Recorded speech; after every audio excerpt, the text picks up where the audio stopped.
네, 지금 로마서 추구하고 있는데요. 복습을 좀 몇 가지 해보도록 하겠습니다. 로마서는 총 몇 장으로 되어 있습니까? 아주 좋습니다. 흰색이 없나요? 로마서가 16장으로 되어 있는 게 중요할까요? 안 중요할까요? 엄청 중요합니다. 그래서 16장 기준입니다. 그 로마서에 8가지 중심 단어가 따로 있죠. 첫 번째가 하나님의 몸에 맞습니다. 하나님의 뭐 첫 번째 서문이죠. 8가지의 용어가 있습니다. 이거 기억하셔야 돼요. 그래야 로마서의 전반적인 큰 구조를 우리가 안고 갈 수가 있어요. 첫 번째가 서문인데 하나님의 복음입니다. 이 복음은 은혜의 복음, 사랑의 복음일 뿐만 아니라 로마서에서는 의의 복음을 강조하고 있어요. 이것이 1장 17절까지 있습니다. 두 번째 중요한 단어는 유죄 판결이죠. 정죄라고도 하고 우리가 마땅히 유죄 판결을 받아야 됐지만 주님이 십자가에 죽으심으로 주님이 죄가 되심으로 유죄 판결을 받으셨습니다. 어저께 제가 제 동생하고 식사를 했는데요. 동생이 지불을 한 겁니다. 제가 돈을 낼 필요 있을까요? 없을까요? 주님이 십자가에서 모든 죄를 위하여 유죄 판결을 받으셨습니다. 이것이 3장 20절까지 있습니다. 세 번째 중요한 단어는 로마서에 나타난 하나님의 세 가지 속성이에요. 의, 거룩, 영광. 그래서 칭이라고 하고 거룩해 된 성화라고 합니다. 거룩. 그리고 영화롭게 됨, 영광. 이것이 3장 20절 후반부터 8장까지 이루어져 있습니다. 그리고 여섯 번째가 선택. 이건 적게 써야 되는데. 선택, 이게 9장부터 11장까지 있고, 그래서 오늘 배울 부분이 변화와 결론이에요. 변화, 그리고 나중에 여덟 번째가 결론인데, 이것이 12장부터 16까지 되어 있습니다. 여기 보시면, 우리가 유죄 판결 주님이 구속하시고 우리가 거듭난 다음에 여기까지가 바로 생명의 과정이라 표현해요.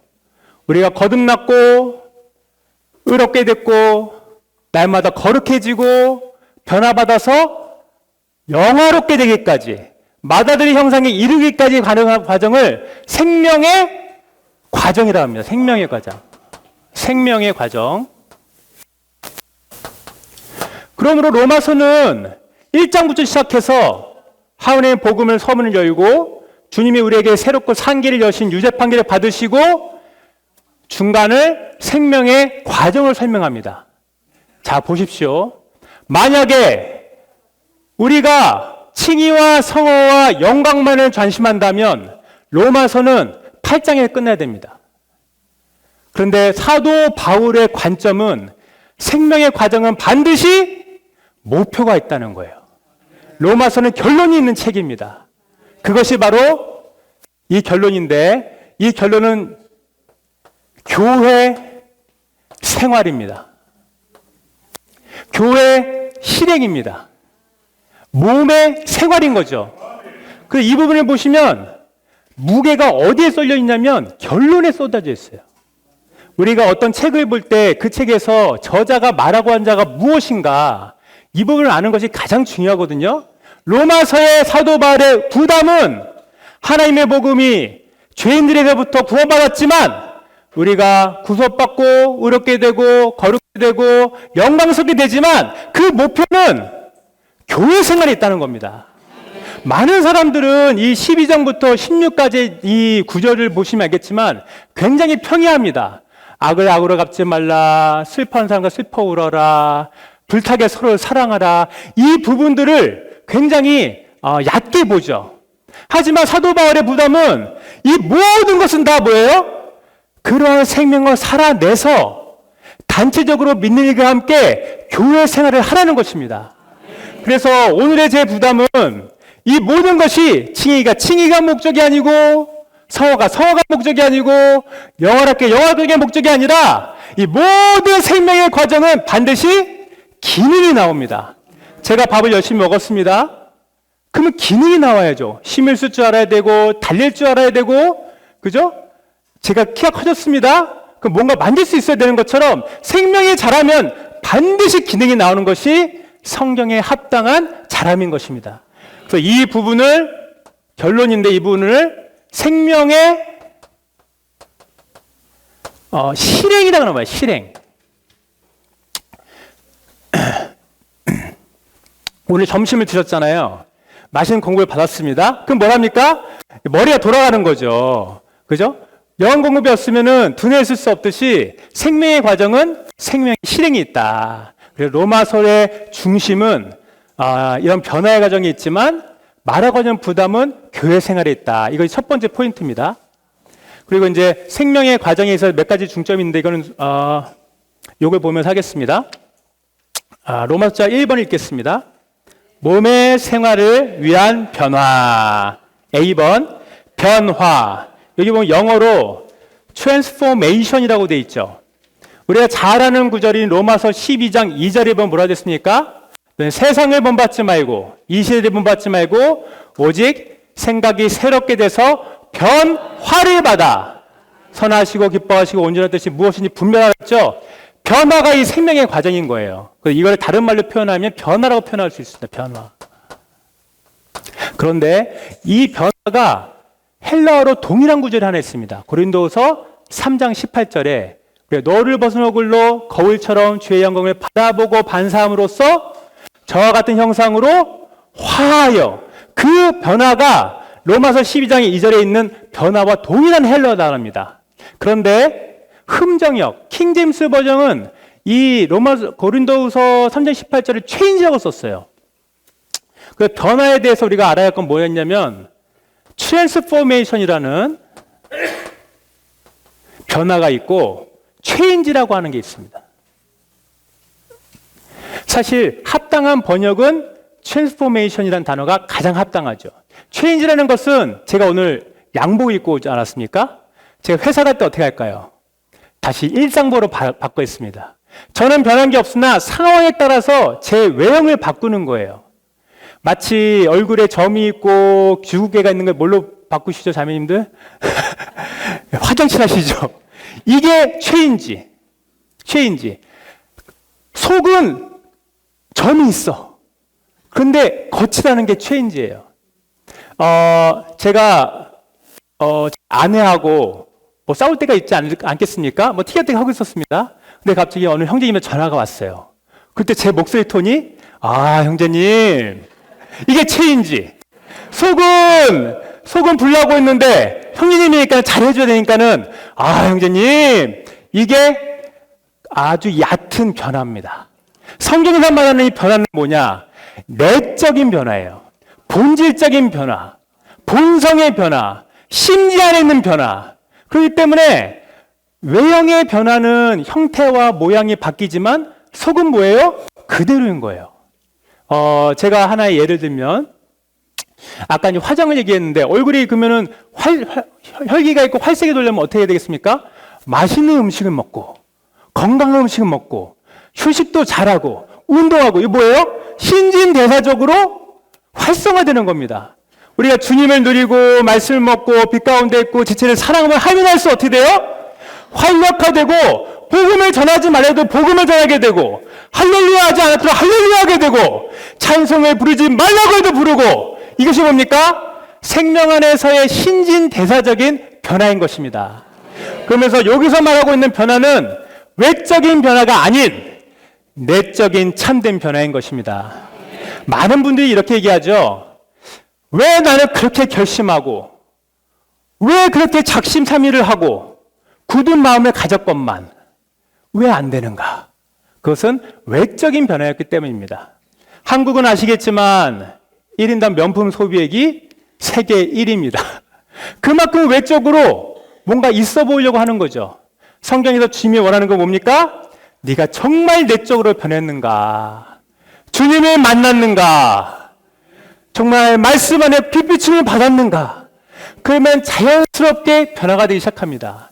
제가 하나의 예를 들면, 제가 집에 퇴근을 하고 집에 오면은 우리 아내가 가장 먼저 하는 말이 있습니다. 수고했어. 이런 말 안 해요. 여보, 쓰레기 좀 버려. 그럼 제가, 제 마음이 어떻겠습니까? 나는 좋은 말을 듣고 싶은데, 갑자기 안에서 욱 올라오는 거죠. 자, 이런 상태에 있을 수 있습니다. 근데 제가 어느 날 누렸습니다. 주님, 당신은 정말 노예의 영에 가셨군요. 당신은 가장 낮은 위치에 오셨습니다. 주님은 자아를 부인하고 정말 많은 사람이 핍박을 받았지만 묵묵히 주님은 성령을 따라 사셨습니다. 그러니까 제가 누리다가 오늘 퇴근했더니 또 그 자매가, 우리 아내가, 여보, 쓰레기 좀 버려. 근데 아내 어땠습니까? 그래 여보.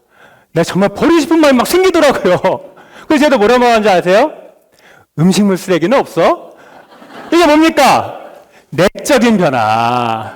정말 거스림 없이 억지로 하지 않고 자연스럽게 열매를 맺고 자연스럽게 주님을 찬양하게 되는 변화. 이것이 성경에서 말하는 변화입니다.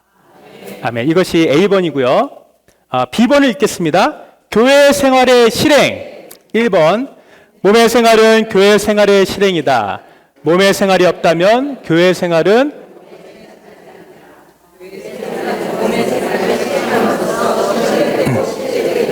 아멘. C번. 단체적인 생활. 1번만 읽을게요. 몸의 생활은 단체적인 생활이다. 모든 지체의 생명과 기능은 몸 안에 있다.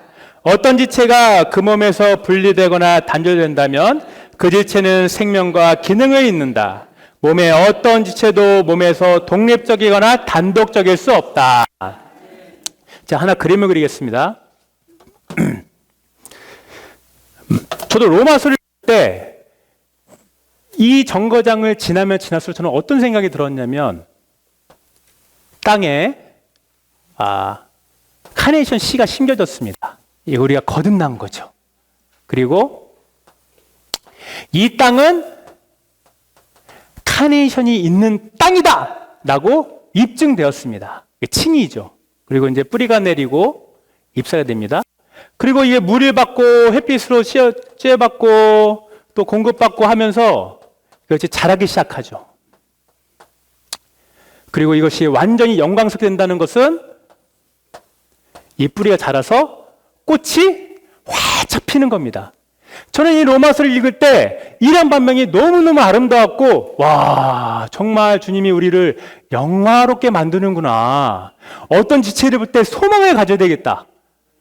결국에는 주님이 끝까지 신실하게 우리를 공급하시기 때문에 우리는 거룩게 될 것이고 영광스럽게 될 것입니다. 그래서 지금 어떤 지체가 조금 뭐가 부족해 보일지라도 먼 훗날 주님이 오실 때 영광스럽게 될 거를 소망을 갖길 바랍니다. 근데 결론에 와서 제가 눈에 밝아진 것은 이 영화롭게 된 꽃들이 위에서 보면 수많은 꽃들이 있는 겁니다. 이건 뭘 말합니까? 우리의 꽃들은 개별적으로 아름다운 것이 아니고 독단적으로 영적인 생활을 하는 것이 아니고 몸의 생활을 하고 있다는 겁니다. 교회 생활은 단체적인 것이고 조화를 이루는 것이고 연결되어 있는 상황이죠. 아멘. 이것이 중요한 요점이라 할 수 있겠습니다. 이제 성경 구절을 한 구절 한 구절 보면서 추구해 나가도록 하겠습니다. 로마서 12장 1절을 읽겠습니다. 그러므로 형제님들, 내가 하나님의 자비로 말미암아 여러분에게 권유합니다. 여러분의 몸을 하나님께서 기뻐하시도록 거룩하고 살아있는 희생제물로 드리십시오. 이것이 여러분의 합리적인 봉사입니다. 여기에 몸이라는 단어를 동그라미 치시고요. 희생제물이라는 단어에 동그라미 치십시오. 이 헬라어를 보면 이 몸은 복수입니다. 그리고 희생제물은 단수입니다. 그래서 우리 몸 안에 많은 지체가 있기 때문에 제가 몸을 드리고 형제님이 몸을 드리고 자매님들이 몸을 드리는 것은 바로 한 희생제물인 것을 말하고 있습니다. 이런 구절이 굉장히 많은데요. 몸 안에 지체는 많으나 몸은 몇입니까? 한 몸입니다. 요한복음 14장에서 내가 가서 여러분을 위하여 많은 거처를 정하겠다 했거든요. 우리가 다 많은 지체예요. 제 안에 주님이 계시고 자매님 안에 주님이 계시고, 근데 아버지 집은 몇 개입니까? 하나입니다. 아버지 집에는 많은 방들이 있어서 거할 곳이 많습니다. 그 무엇입니까? 우리가 하나님의 거처인 것입니다.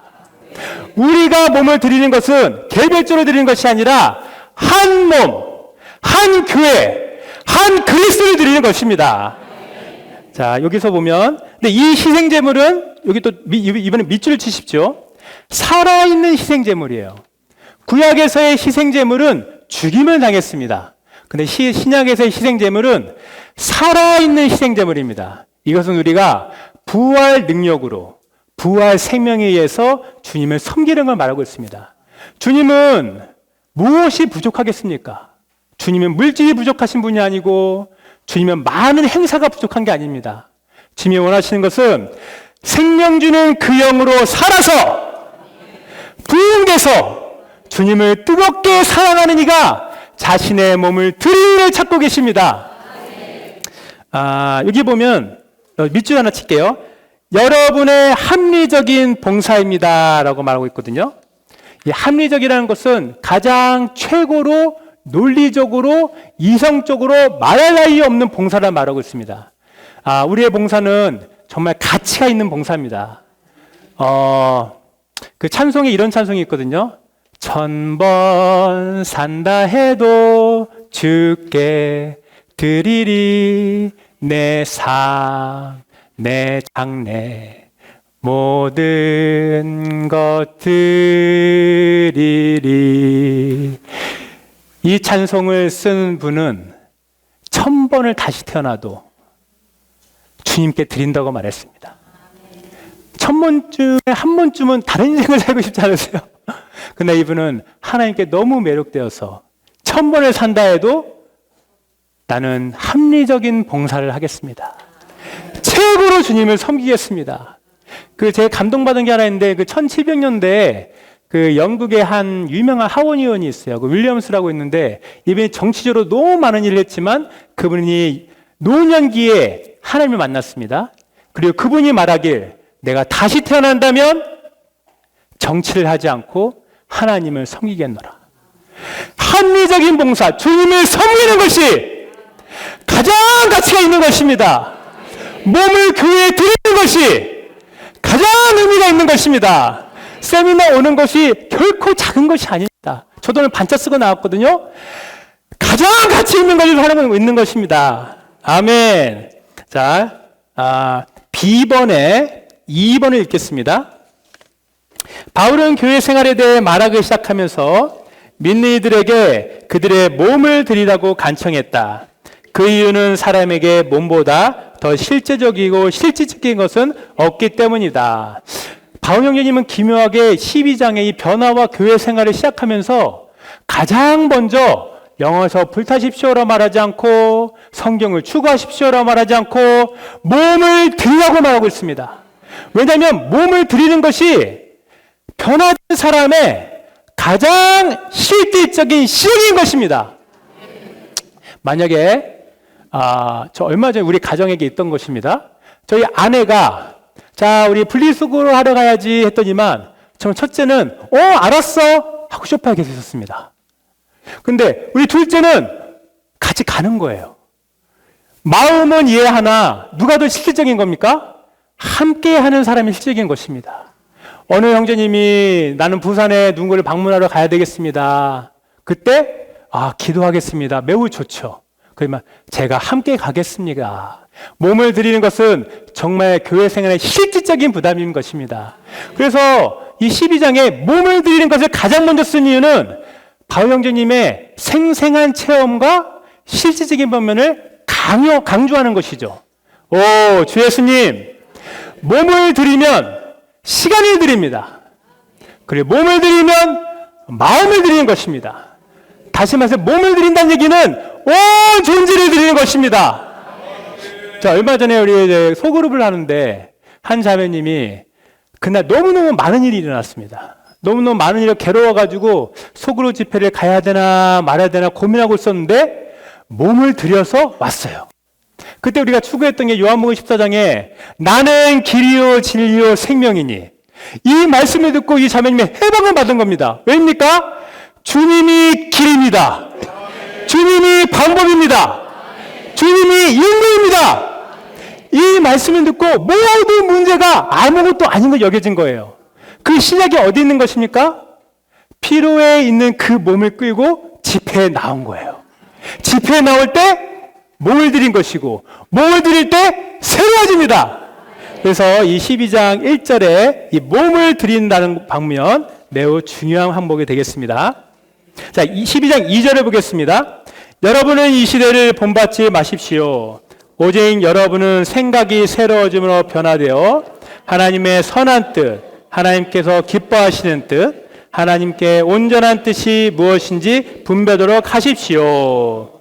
여러분, 이 시대를 본받지 마십시오. 이 시대는 코스모스라 그래서 사탄의 시스템을 말합니다. 시스템이라는 건 뭐냐면 여지를 주지 않는 거예요.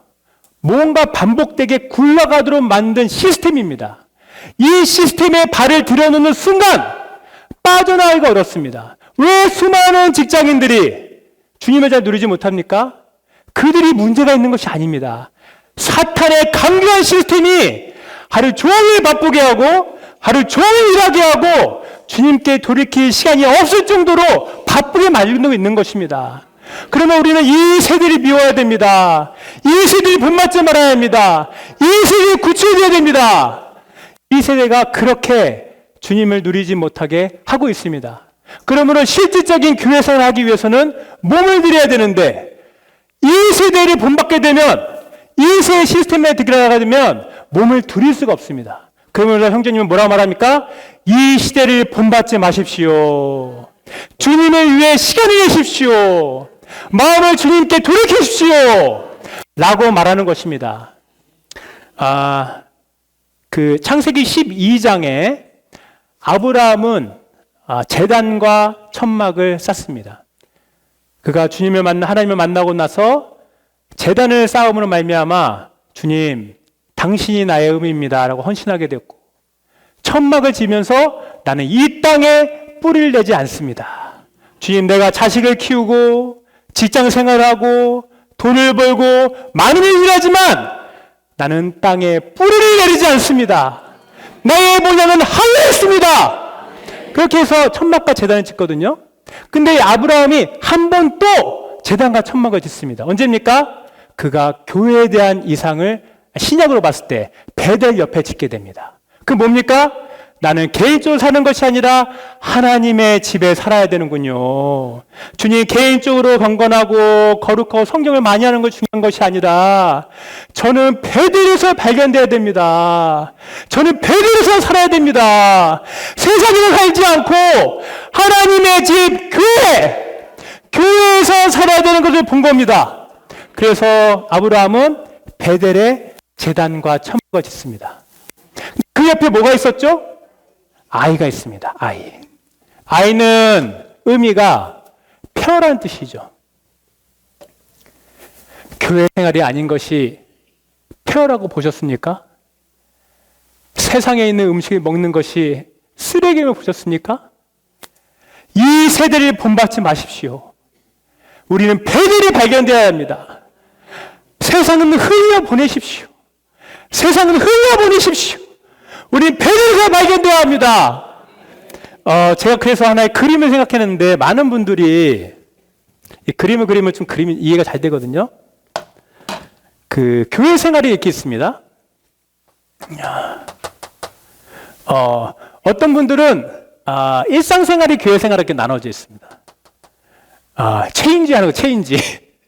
일상생활 하다가 집회물 체인지 해가지고 살고 있죠. 그리고 조금 더 좋으신 분들은 교회 생활이 있으면, 여기 일상생활이 있으면, 여기 교회 생활이 이렇게 있습니다. 매우 좋습니다. 일상생활과 교회 생활이 겹쳐 있지만, 여전히 자신의 일상생활이 교회와는 거리가 멉니다. 로마서 12장부터 16장에 있는 교회 생활 뭘 말합니까?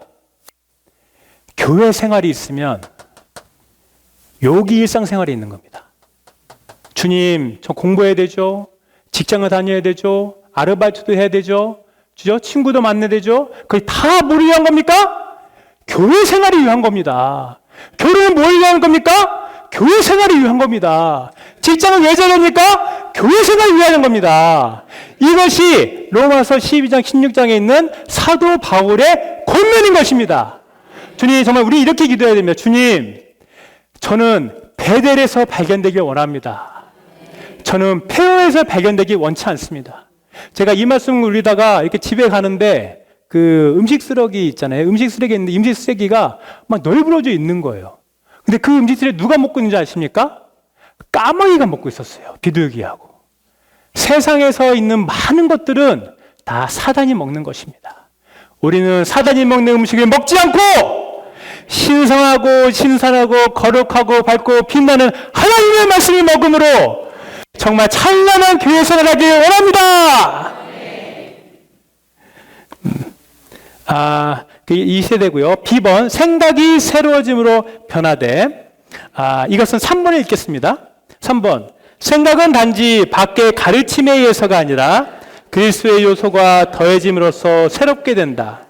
주 예수께서 그분 자신은 우리 영에서부터 우리 생각 안으로 확장되실 때 우리 생각은 새롭게 될 것이다.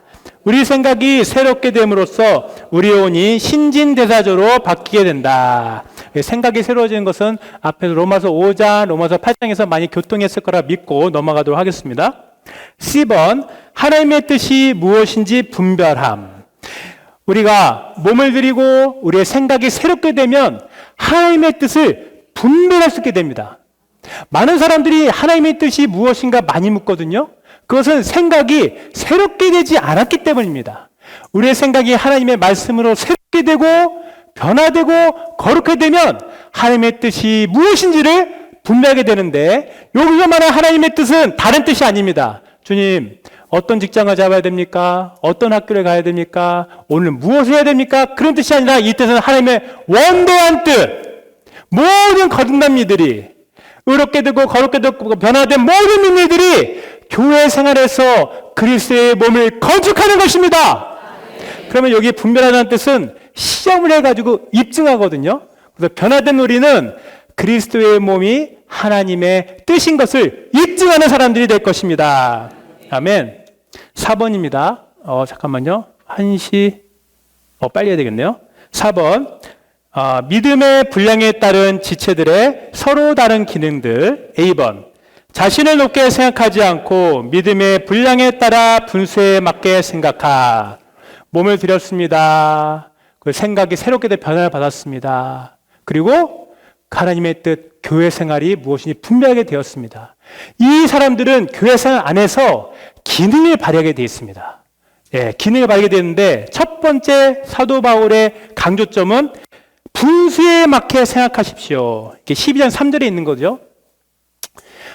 우리 모두는 다 분량이 있습니다. 이건 속일 수가 없어요.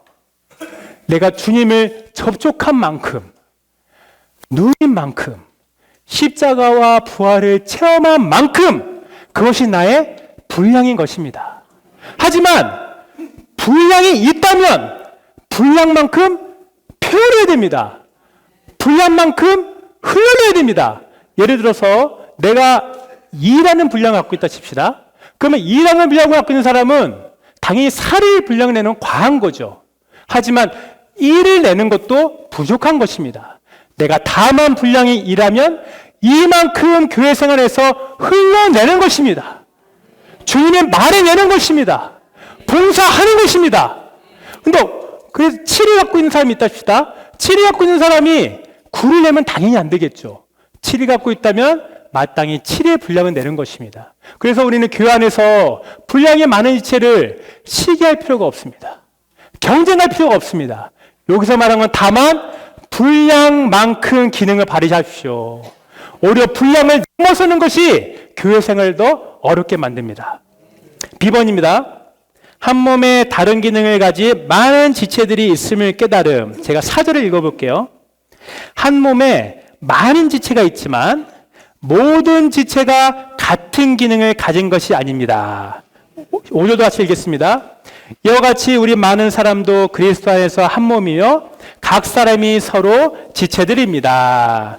우리 교회 생활할 때 분량껏 기능을 발휘하는데 중요한 것은 모든 지체가 기능이 다릅니다.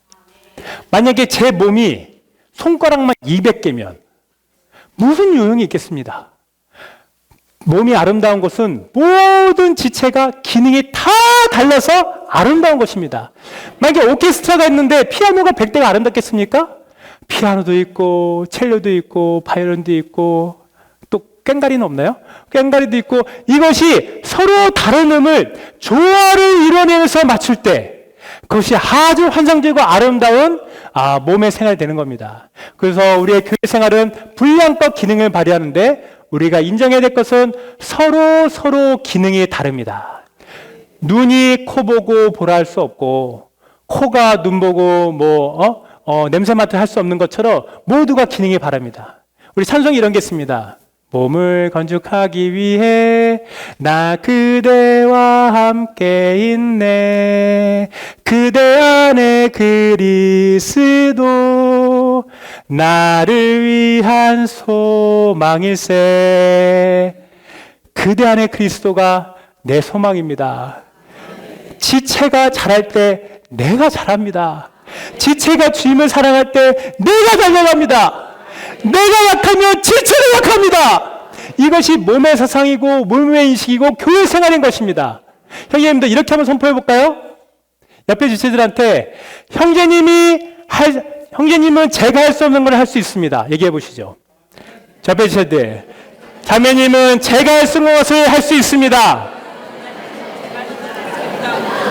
또 자매님이 할 수 없는 것을 제가 할 수 있습니다. 그러므로 우린 서로 필요합니다. 이것이 교회 생활입니다. 우리는 지체 없이 아무것도 할 수 없습니다. 지체가 약하면 내가 약하고 내가 약하면 지체가 약합니다. 이것이 서로 지체라는 의미입니다. 교회 생활은 이렇게 달콤하고 연결되어 있는 거예요. 그래 수많은 사람들이 다만 집회에 왔다가 사라집니다. 그리고 연락이 없습니다. 이것은 교회 생활 아닙니다. 교회 생활 아까 말씀드렸지만 수많은 영광스러운 튤립꽃들이 꽃이 피면서 같이 단체적으로 주님을 찬양하고 드러내는 것입니다. 한 가지 더 말씀드릴게요. 서로 필요합니다 할 때 이 찬송가에는 절실이란 말 들어왔어요. 정말 옆에 지체가 없으면 저는 끝입니까? 이러한 영과 태도가 있을 때 로마서 12장 16장에 있는 몸의 부담 안으로 들어갑니다. 한번 그렇게 얘기하시죠. 저는 당신이 절실히 필요합니다. 얘기하시죠.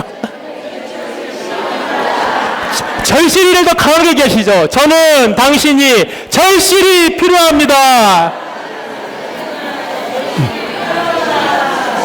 그렇다면 우리가 옆에 지체들을 시기할 필요가 있습니까? 없습니까? 질투할 필요가 있습니까? 없습니까? 그 지체가 기능을 제대로 발휘하고 있다면 할렐루야! 몸이 건축되고 있습니다. 신부가 단장되고 있습니다. 정말 더 많은 지체들이 각자의 고유의 기능을 분량껏 발휘하는 교회가 되길 원합니다. 자, 그러면 5번입니다. 그러면 이러한 은혜를 따라서 구체적인 은사가 나옵니다. 은사. 자, 12장 6절을 읽어볼게요. 우리에게 주신 은혜에 따라 각각 다른 은사들을 가지고 있습니다. 기능이 다르기 때문에 은사도 각각 다른데 이 은사는 은혜에 따른 은혜입니다. 고린도서 12장에는 기적적인 은사들이 있죠. 병을 고치는 은사, 방언하는 은사, 통역하는 은사, 이것들은 생명에 속한 은사가 아닙니다. 하지만 많은 사람들이 기묘하게 기적적인 은사에 마음을 뺏깁니다. 이로 인해서 고린도 교회가 많은 어려움과 분란이 생겼죠. 그래서 바울 형제님은 고린도에서 이 로마서를 썼는데 고린도 교회의 상을 보고 참된 교회 생활의 은사는 보다 은혜에 따른 생명의 성장에 따른 은사이구나. 그래서 여기서 7가지를 말합니다. 첫 번째 뭡니까? B번에 믿음의 정도에 맞게 신원함. 2번 섬기는 일에서 신실하게 섬김.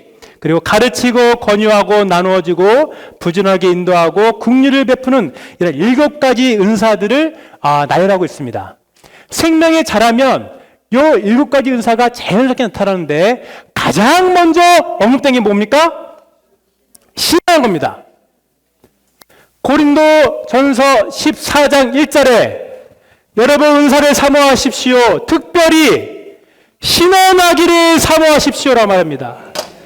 교회 안에서 신원은 최고의 은사입니다. 교회를 건축하는 최고의 기능입니다. 성경에는 예언이라고 되어 있습니다. 그래서 예언은 많은 사람들이 앞날을 예언하는 걸로 표현을 하죠. 이사야서가 예언서인데요. 하지만 이사야서를 자세히 보시면 앞날에 예언하는 것은 그렇게 많지 않습니다. 오히려 하나님을 위해 말하고 하나님을 대신해 말하는 게 더 많습니다. 그리고 성경학자 빈센트는 이렇게 말했습니다. 성경의 예언이라고 말했는데 이 예언은 앞날에 뭔가 발생을 말하는 것이 아니라 영감을 얻어서 하나님의 마음의 비밀이 나타낸 것이 예언이다. 그러면 우리 교회 안에는 예언이 많아야 합니다. 신원이 많아야 됩니다. 이 신원 뭡니까? 분량껏 내가 주님을 체험한 것, 분량껏 주님에서 말씀에 빛을 받은 것을 지체가 교통하고 집회 가운데 말하고 집회 가운데 선포하고 이것이 신앙인 것입니다. 그러므로 고린도 14장에서 마지막 구절에 뭐라 되어 있죠? 한 사람 한 사람씩 신원할 수 있습니다. 이것은 목사님 하는 것이 아니고 전도사님 하는 것이 아니고 우리 모두가 다 거듭났고 구원받고 이렇게 됐다면 모두가 다 신원할 수 있습니다. 신앙을 회복하는 것은 교회 생활을 회복하는 겁니다. 신앙을 회복하는 로마서 12장을 회복하는 것이고 고린도전서 14장을 회복하는 것입니다. 그래서 지들 만날 때마다 세상에게 정치 얘기보다 주님을 누리는 말씀을 이렇게 신원하기 원합니다. 5번 로마서 6번인가요? 6번 하게 됐습니다. 정상적인 생활함으로 변화함. 이 부분인데요. 분량껏 기능을 바르고 기능과 은사가 갖게 되었습니다. 잠깐만요. 1시 25분. 예. 그래서 여기부터 이제 9절부터 수많은 그 사람의 미덕이 나오거든요. 근데 이 미덕을 자세히 보실 때 변화될 때, 그리고 교회 생활할 때 이러한 생활이 우리의 특징이 되어야 되겠구나. 우리 가운데 두드러지게 나오는 미덕이 되어야 되겠구나. 이런 생각을 하시기 바랍니다. 그래서 이거를 라이프스터디에서는 이거를 5가지 항목으로 이렇게 카테고리화 했습니다. 그래서 다른 사람을 향하여서는 어떻게 되냐, 이 사람이. 9절입니다. 서로 사랑함. 여기에 앞에 형용사가 있는데 부사가 있죠. 뜨겁게 사랑함. 글씨에 보니까는 마음에 뜨거운 마음이 생겨가지고 안아주고 싶고 악수하고 싶고 악수할 때도 뜨겁게 악수하시고 그리고 존경함. 여기도 앞에 뭐라 써있냐면 먼저 존경함. 우리 교회사의 아름다운 미덕은 뭐냐면 누군가를 봤다. 그럼 먼저 인사하는 겁니다. 먼저 존경하는 겁니다. 내가 나이가 많으니까는 기다려야지. 그러지 마시고 자연스럽게 뜨거운 사랑으로 먼저 존경해 바랍니다.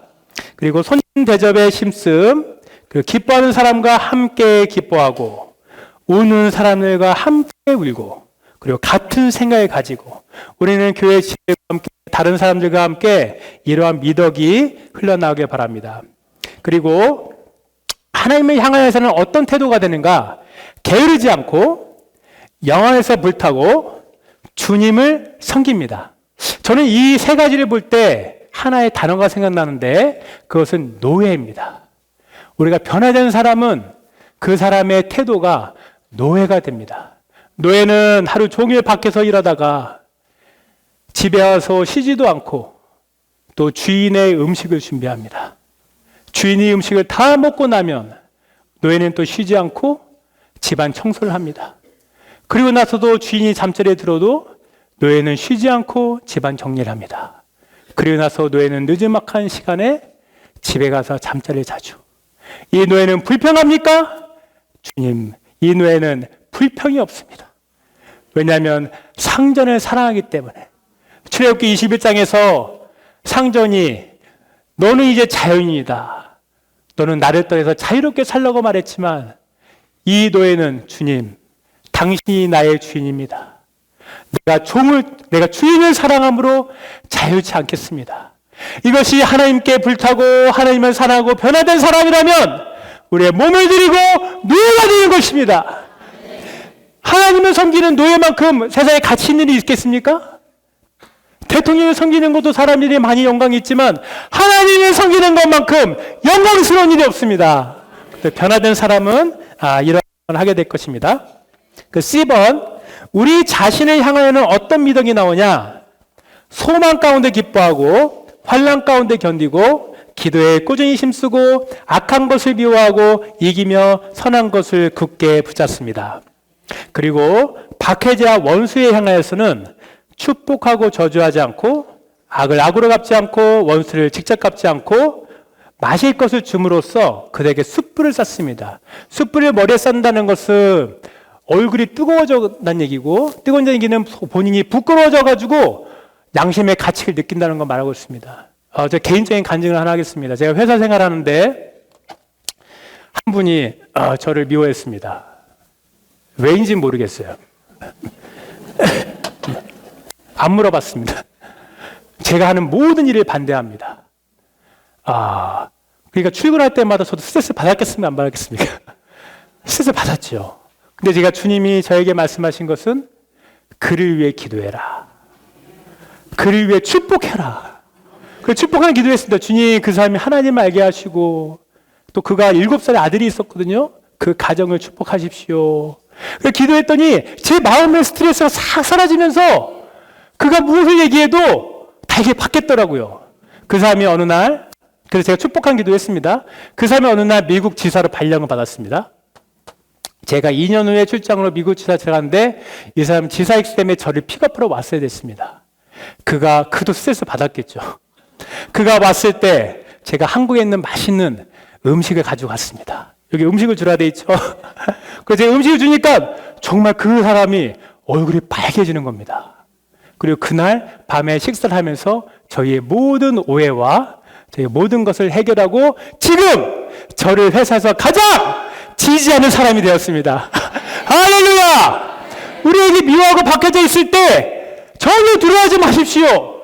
하나님이 원수를 박멸시킵니다. 다윗이 사울을 죽일 수 있었지만 다윗은 주님의 권위에 순종했습니다. 우리 안에 안배 있는 사람들은 누가 안배한 겁니까? 하나님이 안배한 겁니다.